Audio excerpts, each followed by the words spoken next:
बिस्मिल्लाहिर्रहमानिर्रहीम। जी नाज़रीन, तो आप देख रहे हैं पाक न्यूज़ पाकिस्तान की आवाज़। मैं आपका होस्ट जान। नाज़रीन, आज हम यौम अशूरा के मौके पर 10 मुहर्रम और आम के जुलूस की शक्ल में साथ चल रहे हैं और जुलूस अपने रवायती रस्म से होता हुआ मां बारगाह काज़मिया नूरुल पड्डे पर एहतमाम पजीर होगा। मेरे साथ मौजूद हैं DPO गुजरात मेयर मोहम्मद रियाज साहब।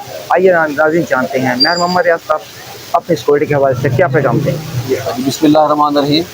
आज 10वीं मुहर्रम का जो डिस्ट्रिक्ट का सबसे बड़ा जुलूस है, जो कि सुबह इमाम बारगाह हुसैनिया से बरामद हुआ है और अभी यहाँ कमेटी चौक में पहुँच चुका है। इसने आगे काज़मिया बारगाह इमाम बारगाह काज़मिया नूरुल पड्डे शाम को इंशाल्लाह पहुँचेगा।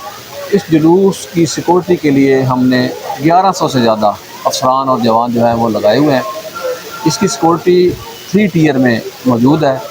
जुलूस के इर्द गिर्द के जितने भी एरियाज़ हैं उनमें हमारी एलीट की टीमें गश्त कर रही हैं। जुलूस के पूरे एरिया को हमने कार्डन किया हुआ है।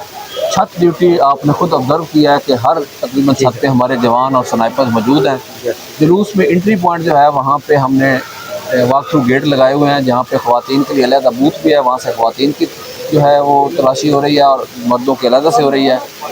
इसके अलावा सफ़ेद पार चातने में हमारे जो है जवान वो ड्यूटी कर रहे हैं। पूरे डिस्ट्रिक्ट के हवाले से अगर मैं बात करूँ तो इस वक्त डिस्ट्रिक्ट पूरे में 42 जुलूस चल रहे हैं, जिन पे 3500 से ज़्यादा हमारी नफरी जो है मौजूद है। इसके अलावा रेंजर्स की जो प्लाटून हैं वो भी यहाँ पे गश्त कर रही हैं। अल्हम्दुलिल्लाह मेरे अल्लाह के करम से और अल्लाह के इज़ात का फजल शामिल हाल है और इंशाअल्लाह ताला बखरियत ये जुलूस अपनी मंजिल मकसूदा पहुँचेगा। जी नाज़रीन, आपने सुना ये हमारे साथ DPO गुजरात मेयर मोहम्मद रियाज साहब बता रहे सिक्योरिटी के हवाले से जो जुलूस अपने रवायती रस्म से होता हुआ एहतमाम पजीर नूरुल पड्डे काज़मिया में होगा। आप देख रहे हैं पाक न्यूज़, पाकिस्तान की आवाज़।